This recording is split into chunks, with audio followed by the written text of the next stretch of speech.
Hello everybody, this is Gareth Cahoon Speaks back with another video.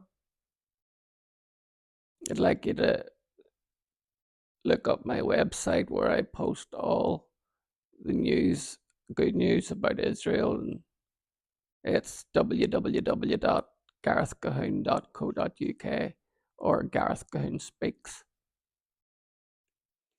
Today I just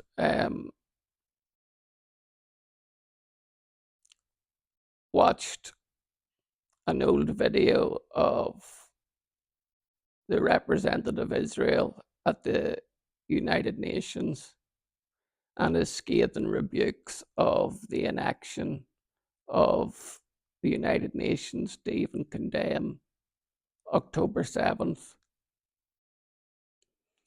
And it seems that if there's no Jews, there's no news. What do I mean by that? Well, the Muslim extremists are willing to collage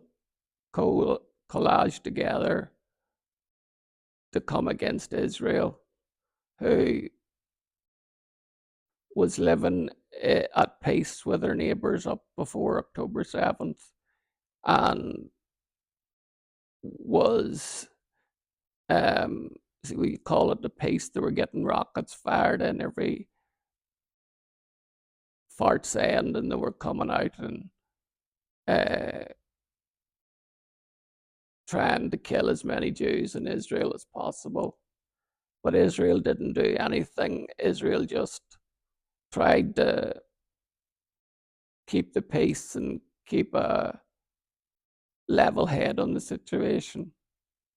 But Hamas made it totally repugnant to be able to ignore the extremism any longer.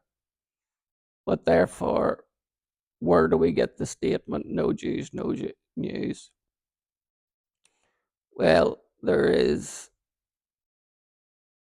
some estimated as 1.5 million Uyghur Muslims who are living in concentration camps in China, who are being systematically tortured, being used as a workforce. But where there's no Jews, there's no news. And then you get to the Kurdish people who've been friends of the West for a very long time, but sleepy Joe Biden left them on their own. And now they're getting killed and bombed. But again, where there's no Jews, there's no news. And then we've got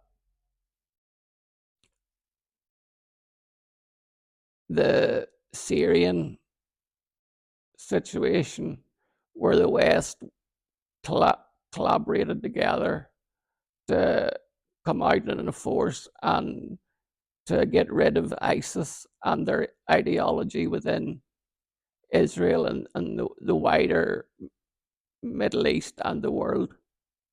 But the world came together and carpet bombed Syria to kill as many of ISIS fighters as they can. But because there was no Jews, there was no news. But when it comes to Israel, whose army is called the Israel Defense, get it? Defense Forces. Israel doesn't attack first. Israel sometimes doesn't even attack last.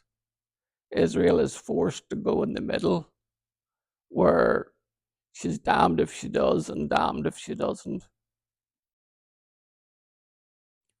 But we know that Israel will be secure and safe because the God of Israel stands with her in her hour of need. And it's well that she has got God on her side, because there's nobody else seems to be on her side. But I, as a Judeo-Christian Zionist, will always stand with Israel, even when it's politically incorrect, and even if I could be jailed for the support, I would stand with Israel and let there be hell to pay for it. Because that's what happens when you stand for the good and for the just and for the right way to act in this world.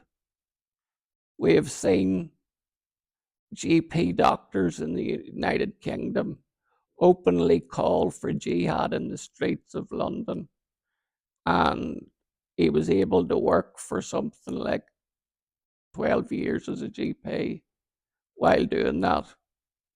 But now he's been struck off, and the terrorist force that belongs to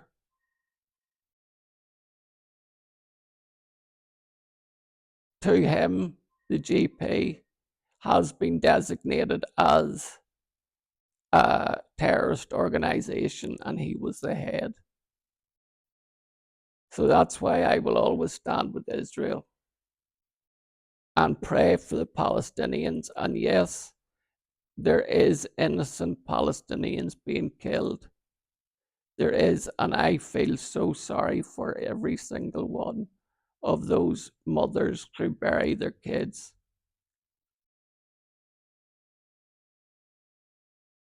But someone has to be responsible for what the kids have been taught from their youth up until they grow.